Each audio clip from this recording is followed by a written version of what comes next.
Muy buenas, querido amigo de Ventana Evangélica. Bueno, pues una semana más seguimos en la Facultad de Teología de aquí de La Carlota.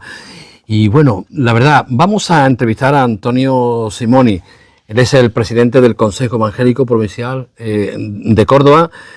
Antonio Simoni también él es pastor de la Iglesia Comunidad de Amor Cristiano en esta ciudad, también aquí en La Carlota, licenciado en Historia. Graduado en Teología, es coordinador del Departamento de Historia de la Facultad de Teología en la cual estamos. Y bueno, él es conferenciante, ministro de culto y sobre todo algo también que un servidor ha podido experimentar. Él es conferenciante sobre la historia del protestantismo y su especialidad de la Segunda Reforma protestante. Esposo de María Ángeles y padre de Paula y Pedro. Y vamos a hablar con él, vamos a conocerlo a él, vamos a conocer también sobre esta facultad y antes que nada vamos a darle la bienvenida. Mi hermano Antonio, bienvenido. Muchas gracias, Antonio. Aunque en este caso el que ha venido soy yo, ¿eh? Es verdad, es verdad. Pero vamos, bienvenido a Ventana Evangélica y gracias por tu tiempo y por tu disposición. De nada, a ti y un saludo también muy especial a los espectadores de Ventana Evangélica. Mi hermano, hablemos un poco sobre la Facultad de Teología de la Asamblea de Dios de España. Una facultad, mi hermano, que podemos ya decir con peso, reconocida tanto secularmente como eclesialmente, una facultad consolidada, referente también por sus estudios de teología protestante, por su calidad, por su enfoque práctico y excelencia de investigadora. Creo que es así, ¿no? Así es, así es. Y hace bien cuando dice asentada, porque son ya 57 años desde que se inauguró el Seminario Evangélico Español, que se llamó en Ronda, luego fue una etapa en Madrid, en Azuqueca y ahora aquí, y ha ido a más en la calidad y la preparación de obreros fieles. Así que ahí vamos, con nuevos retos, nuevos tiempos, pero bueno, asentada ya, como bien dice. Damos gloria a Dios por ello. Mi hermano Antonio, la visión de la facultad. Bueno, la visión, como dice el propio lema, es formar obreros fieles. Y creemos que no hay otra manera de concebir la preparación ministerial si no es formando obreros que sean fieles al llamado, al ministerio de la palabra y fieles a la predicación y al mensaje. Así que creemos que esa es la vocación y ese es el lema para todos los tiempos. Creo que hoy en los tiempos que vivimos hace falta seguir formándonos.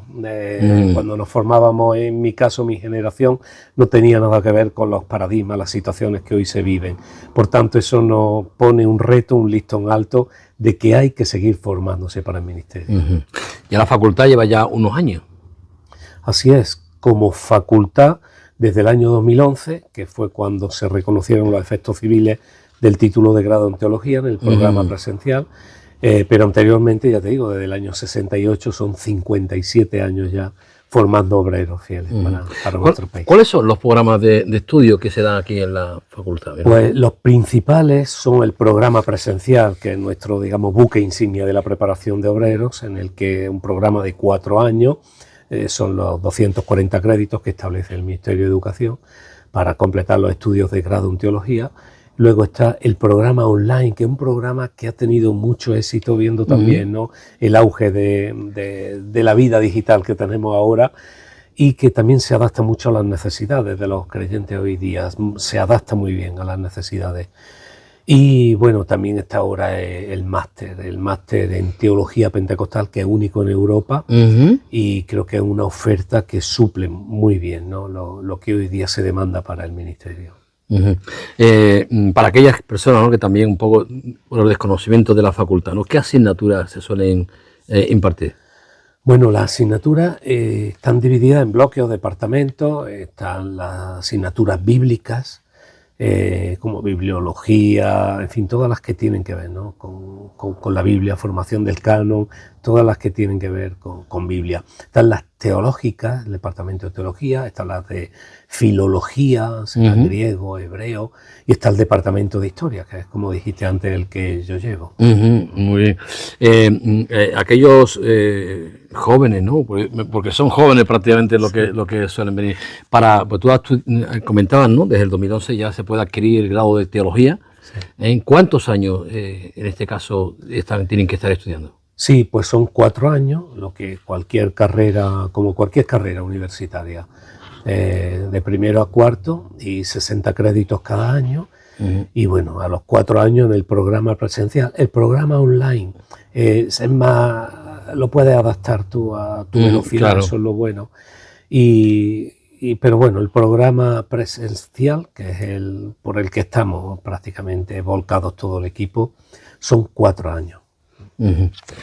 Cuando se adquiere este título de graduado, de graduado en teología, ¿qué puertas se abren para la persona que adquiere este título? Sí, pues es importante que cuando venimos a formarnos aquí, la primera puerta es el reconocimiento eclesial y el sello del Señor para el ministerio, es la acreditación, ¿no? que verifica, ¿no? Que de alguna forma apostilla que ha recibido una formación académica. Ahora, es cierto que para ahora ser ministro de culto, en algunos casos es necesario acreditarlo con algunos estudios o formación, lo cual en este caso pues te acredita, ¿no? También para capellanes de prisiones, de hospitales, misioneros que en algunas denominaciones pues exigen una formación también para eso. Y por ejemplo profesores de la ERE, que se avanza mucho también con esto, ¿no? Con tener los estudios en teología, aunque el reconocimiento civil del grado en teología, la parte civil, lo que es ese reconocimiento que lleva el reconocimiento, valga la redundancia, de los efectos civiles, te acredita para cualquier puesto de la Administración General del Estado de la oferta pública de empleo. Es una carrera universitaria a todos los efectos. Mi hermano, ¿cuál suele ser el perfil del estudiante que viene a la facultad? Pues ha bajado, como decía antes, son jóvenes, ahora son más jóvenes, que últimamente estamos teniendo una tendencia, pero esto también es ilusionante porque quiere decir que tenemos futuro, que la Iglesia Evangélica en España tiene futuro. El perfil está bajando, de antes recuerdo personas con frecuencia que superaban los 30, 40 años y ahora son jóvenes, pero jóvenes, el perfil yo me doy cuenta, jóvenes, hijos de su generación, como los que hay hoy día, pero que tienen un llamado muy genuino. Y eso a nosotros, de verdad, es una garantía, ¿no? De que el joven que decide venir aquí a formarse ha recibido el llamado del Señor, tiene respaldo, ha hecho las cosas en orden. Y para mí eso me produce temor y temblor, sinceramente. Pero el perfil, como decía, alguien que quiere formarse y que quiere una formación de excelencia. Tenemos un claustro de profesores impresionante, de los mejores, muchos son doctores, pero gente con un carácter que se vuelcan en ello, de manera, lo demuestra que están prácticamente todos de manera altruista. Entonces hay una mezcla muy buena, una simbiosis entre profesores con vocación genuina y alumnos que quieren lo mejor. Y de hecho el resultado ahí está, ¿no? Muchas personas que salen al ministerio muy bien formadas. Bueno, en esta facultad, ¿no? Bueno, estamos viendo las instalaciones, una facultad donde el propio alumno puede vivir también aquí, en la facultad. Sí, pues eso es. No se cubre todas las necesidades en cuanto a que no hay capacidad para todos, ya nos gustaría, pero sí, gran parte pueden vivir aquí y, claro, lógicamente la comodidad que da de vivir en las propias instalaciones, que tienen las clases pues a 1 minuto del lugar donde reside, y aparte también las instalaciones que se complementan con un entorno natural, gimnasio, zonas deportivas, zonas de jardín. Hay un equilibrio que yo creo que es perfecto, un ambiente muy bueno para estudiar. Y como en cualquier universidad, se pueden adquirir o sumar a las becas. Sí, claro, el programa estamos adscritos al programa de becas del gobierno, del Ministerio de Educación, y totalmente, si cumple los requisitos que establecen las bases, pues está en el programa de becas, y el programa cubre una media, porque aquí hay muchos factores de movilidad del lugar de donde vengan. Las Islas Canarias y Baleares tienen otro régimen, pero casi el 80% del coste académico, residencial y total lo llega a cubrir la beca. Qué bien, gloria a Dios. ¿Qué esperamos para este próximo curso 25-26? Pues lo esperamos. Yo abordo siempre las nuevas etapas y los nuevos tiempos con ilusión, de verdad, con expectativas. Yo creo que el Señor nos volverá a sorprender y cada año lo ha hecho. Yo espero que se matriculen muchos jóvenes. Estamos en tiempos, creo, muy determinantes, muy cruciales en la historia de España, y creo que hace falta obreros bien formados. Y yo espero que haya una avalancha de solicitudes para empezar, porque Estamos muy implicados, todo el personal que estamos aquí dando clases, formando parte del equipo de trabajo, y esperamos que se llene esto. Porque Antonio, tú como profesor de historia, ¿en qué tiempo llevas tú personalmente en la facultad? En la facultad, pues yo llevo 19 años dando clases. Sí, Ahí queda también, ¿eh? Sí, vaya, sí. Ahí queda. Me imagino que en estos casi ya 20 años habrás visto cuando llegan los alumnos, ¿no? El cambio de mentalidad, el cambio de madurez, sí, ¿no? En muchos de ellos. Sí. Porque yo a veces les digo que la asignatura más difícil, y el caso de las mías de historia, hay algunos temas que son huesecillos ahí duros de roer, pero la asignatura más importante sigue siendo la del carácter. Y esa asignatura dura 4 años. Y yo veo algunos alumnos que entran, bueno, tienen llamado, hay algo muy genuino, pero no lo tienen claro del todo. Pero cuando pasan 4 años ya se ha depurado, se han madurado, el Señor ha tratado con sus vidas y yo veo un cambio abismal. Esta mañana he estado en un devocional con una persona que entró en primero y, Dios mío, cuando yo la veía compartiendo con qué autoridad y con qué humildad, ¿no? El Señor trata con la vida de ellos y a mí me fascina eso. Qué bien. Hablábamos antes, ¿no? de comenzar, ¿no? De la facultad, una facultad ya consolidada en muchos aspectos, ¿no? ¿Qué os dicen las autoridades, en este caso seculares, en relación a la facultad? Pues las autoridades seculares, la verdad que nos ha sorprendido el Señor, porque me recuerda mucho, ¿no? Cuando habla el concepto de la Biblia y Pablo del testimonio de los de afuera, ¿no? Pero es interesante que hay un reconocimiento muy importante. Yo estoy en un área también que me relaciono con las instituciones y, bueno, el Rectorado de Córdoba nos ha lanzado la propuesta de una colaboración. Hasta otros seminarios de otras confesiones religiosas también nos han lanzado. Se dan cuenta de que hay una excelencia académica y en muchos casos, en la mayoría, las autoridades, hablo de Administración del Estado, la subdelegada del Gobierno, pues ha colaborado con nosotros, la Diputación de Córdoba, Ayuntamiento de Córdoba, Junta de Andalucía.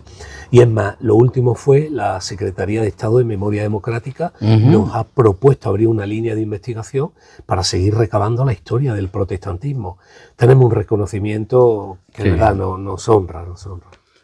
Qué bien. Mi hermano, hablemos un poco, ¿no? Sobre la asignatura que imparte, ¿no? Como profesor, ¿no? Historia de la Iglesia, ¿no? ¿Por qué es tan importante esta asignatura? Pues mira, recientemente leí un artículo que decía que el teólogo debe ser historiador y el historiador teólogo. Decía, para dar cuenta de la gloria de Dios, sí. Y para quien intente, ¿no?, distorsionar la historia. La historia es muy importante, yo creo, no porque sea la asignatura ni yo coordine el departamento de historia. Doy historia antigua, medieval, doy historia moderna y contemporánea, pero creo que es muy importante porque, fíjate, el caso, por ejemplo, del libro de Hebreos. Para superar un periodo de dispersión de adversidad, el autor de Hebreos dice, acordaos de los tiempos antiguos. Luego, por ejemplo, el Salmo 77, el autor del Salmo está pasando una crisis y dice, hasta que me acuerdo de que Dios ha hecho grandes cosas. Y yo creo que es hasta terapéutico estudiar la historia, pero creo que también en el caso de la historia de la Iglesia y del protestantismo en España, nos sitúa, ¿no? Tenemos raíces históricas y tenemos notorio arraigo, algo que creo que estamos todavía teniendo que defender a la altura que estamos ya del siglo XXI, y creo que el ministro de culto debe saber su propia historia. Claro. Creo que sería un error flagrante que cualquiera nos ponga en tela de juicio cuando sabemos que hay una historia y un notorio arraigo, ¿no?, en España. Los alumnos, cuando estudian la historia, se llevan sorpresas en relación a la historia. Sí. Muchas se llevan. Bueno, no pocas clases. Hemos acabado la clase y han dicho, pero esto no lo sabía, ¿dónde estaba? Digo, ya, pues estaba aquí. Y mira, y sorpresa no solo por datos, Antonio, porque a veces, claro, nadie conoce, no sé, que la educación mixta vino a España por los evangélicos, o que aspectos de no solo de la educación, la arte, que incidimos en muchas cosas, aspectos civiles, de la concepción de la democracia, muchas cosas, sino muchas veces porque la historia, ese dicho de que se repite es verdad, la historia es muy cíclica, y cuando hablamos los problemas de la Iglesia en el siglo I, se dan cuenta que son los mismos que hoy día teníamos, lo estudiamos desde la perspectiva histórica, pero muchas veces se dan cuenta que se repiten y sí, se llevan sorpresas, muchas sorpresas. Personalmente, mi hermano, ¿por qué te llama la atención la historia? ¿Es algo que ya te trae de infancia? ¿Por qué la historia?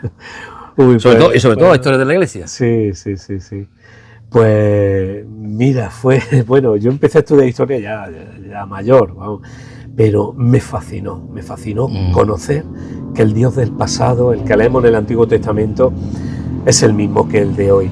Y cuando empecé a leer cosas, una amistad con un amigo historiador también influyó mucho, pero hubo un momento de mi vida que empecé a leer libros de historia del protestantismo. Y luego hice la carrera casualmente, ¿no? Así que la verdad que en mi caso a mí me fascinaba conocer la historia y de lo que ha hecho Dios, Mi hermano, como también, ¿no? Como licenciado en historia, ¿no? Y sobre todo en, como decía antes, ¿no? La especialidad de la Segunda Reforma Protestante, ¿no? Pagaron un alto precio, ¿no? Los reformadores. Muchísimo. La mayoría con la vida, como muchos de ellos. Fíjate que estamos ahora trayendo a la memoria, ¿no? Pastores del siglo pasado que conocieron muchos de nuestros contemporáneos y que, bueno, entregaron su vida por el Evangelio. Pero el precio fue alto. Una cosa que para mí es preocupante, ¿no? Vivimos en el periodo de la democracia más amplio en la historia de España estos últimos años. Y quizás estamos teniendo, ¿no? Esas generaciones que pagaron el precio con la cárcel, el precio de su fe, están desapareciendo y creo que tenemos que recuperar permanentemente ese legado y ese precio que pagaron. Sí.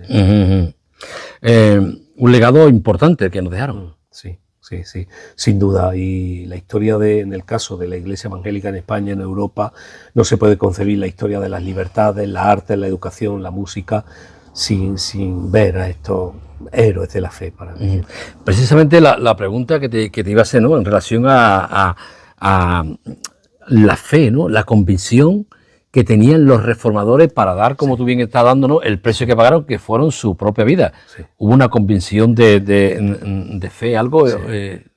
¿Fue algo especial para aquel tiempo? Sí, totalmente. Muchos de ellos, aquí estudiamos en Historia 2, estudiamos mucho las biografías de los reformadores porque se sabe poco realmente de Lutero, Calvino, Zwinglio, pero luego conoces su vida y todo tuvo un impacto fuerte, o la experiencia espiritual en muchos casos fue una conversión traumática que llamamos, o en otros casos la palabra, pero fue tal la convicción y la acción del Espíritu Santo que personas que firmemente dedicaron el resto de su vida a vivir y creer por los ideales, ¿no?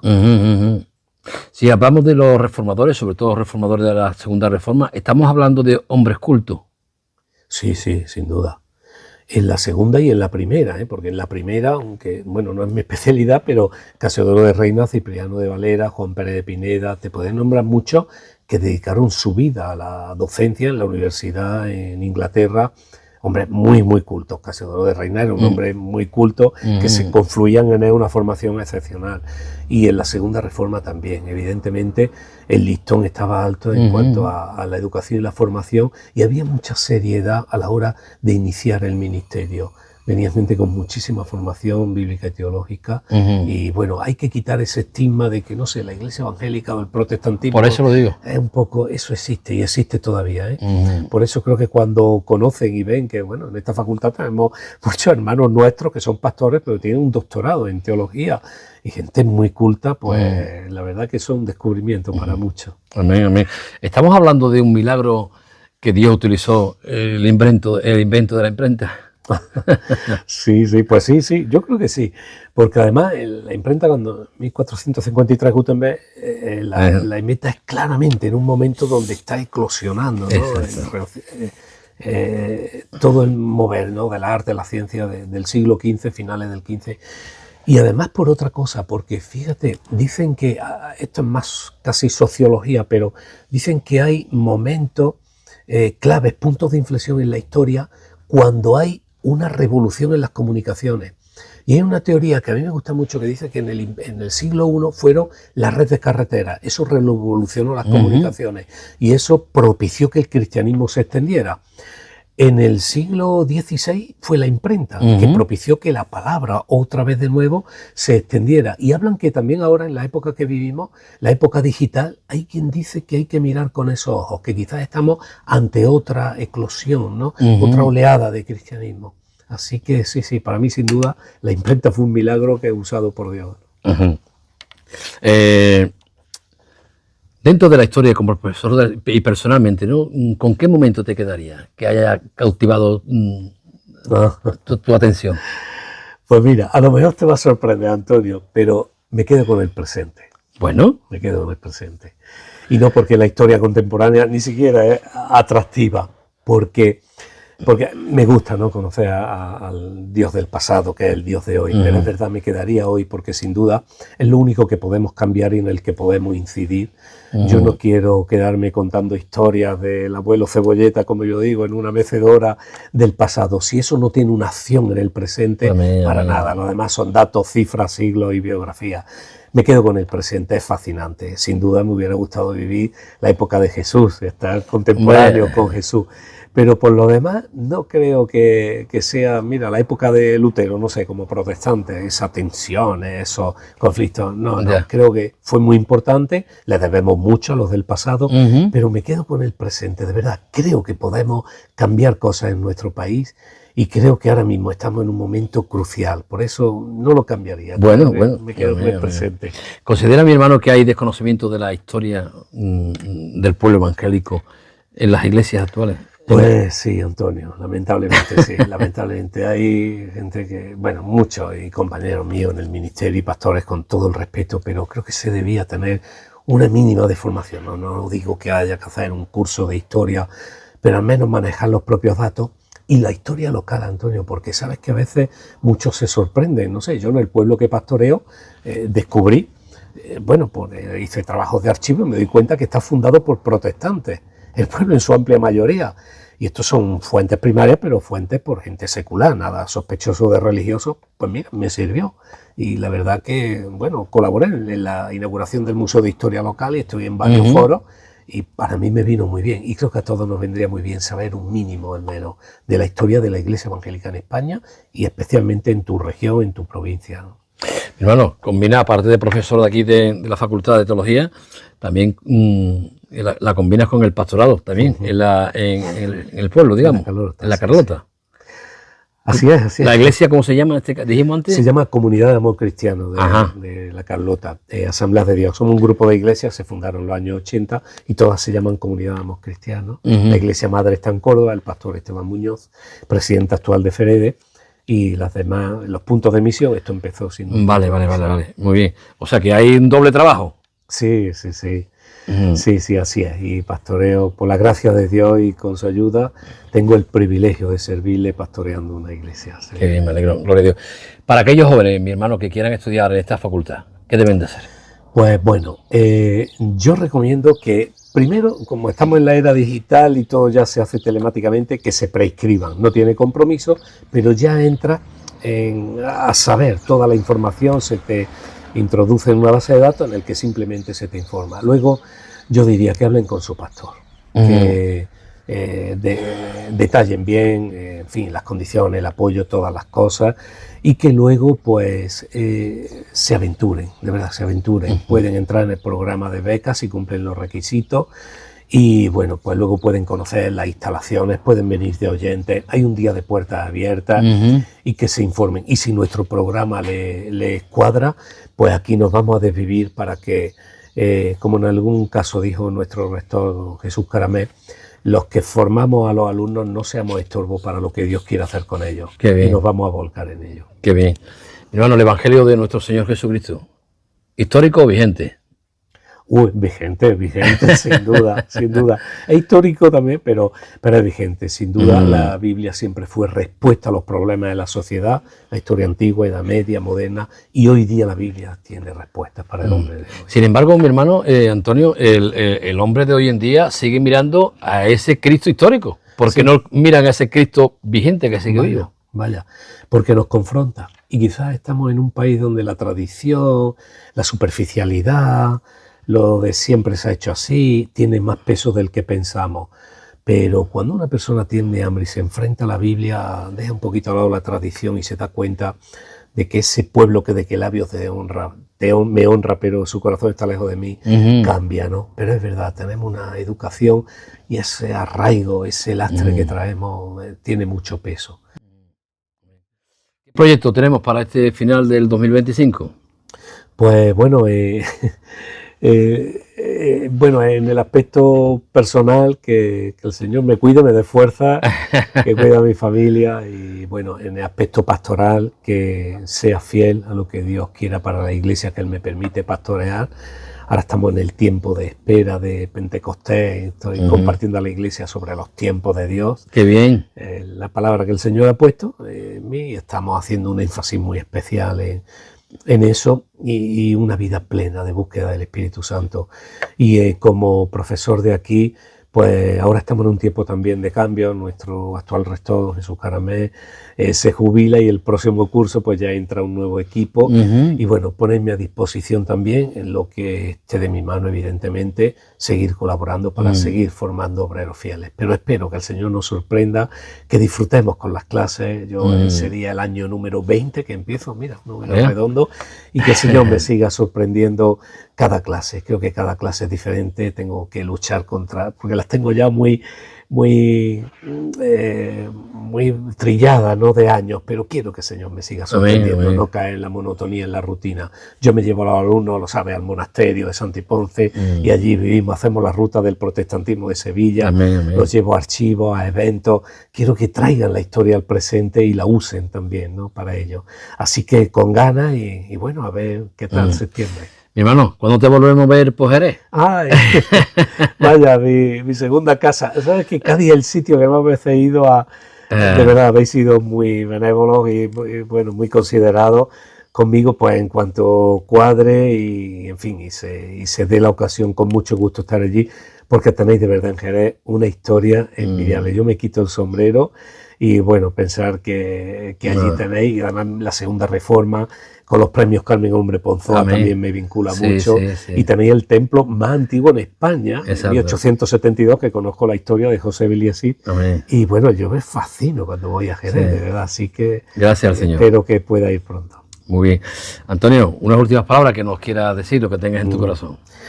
Bueno, pues este programa entiendo que lo escucha todo el mundo. Si para los que son ya de alguna manera creyentes, miembros, ministros del Evangelio, yo les diría sinceramente que se aferren a las verdades que son fundamentales, a la roca. Estamos en un mundo muy voluble, se habla ya de esta sociedad líquida, en fin, todos son términos que van en contra de lo que es la palabra. Que seamos fieles al llamado, a lo que Dios nos dice que hagamos, que no hagamos copias de nada. Lo que Dios va a hacer contigo, con tu congregación, es único y exclusivo, y que ponga las manos en el arado y miremos para adelante. Y si, bueno, pues eres alguien que ha sintonizado este canal de Ventana Evangélica, te felicito también. Aquí se dicen verdades y cosas que son muy edificantes y que te van a venir muy bien, y que te acerque a cualquier iglesia evangélica de Jerez o de la provincia de Cádiz, y que puedas conocer a ese Cristo vivo, a ese Cristo que nos decía Antonio también, que no es histórico, que es un Cristo vigente y que se quiere acercar a tu vida. Así que te animo a que sigas en este programa mucho tiempo. Antonio, gracias lo mismo. Muy bien. Pues querido amigo de Ventana Evangélica, de verdad, doy gracias al Señor por estos siervos de Dios, estos hombres que Dios pone para enseñar las asignaturas, para enseñar a esos hombres que están ahí preparándose para el ministerio. Y yo doy gracias al Señor por Antonio Simoni, un hombre apasionado por la historia, un hombre que personalmente lo conozco, amante del Señor, amante de la obra del Señor. Espero que esta entrevista haya sido de bendición para vuestras vidas, y nos vemos próximamente. Que Dios os bendiga.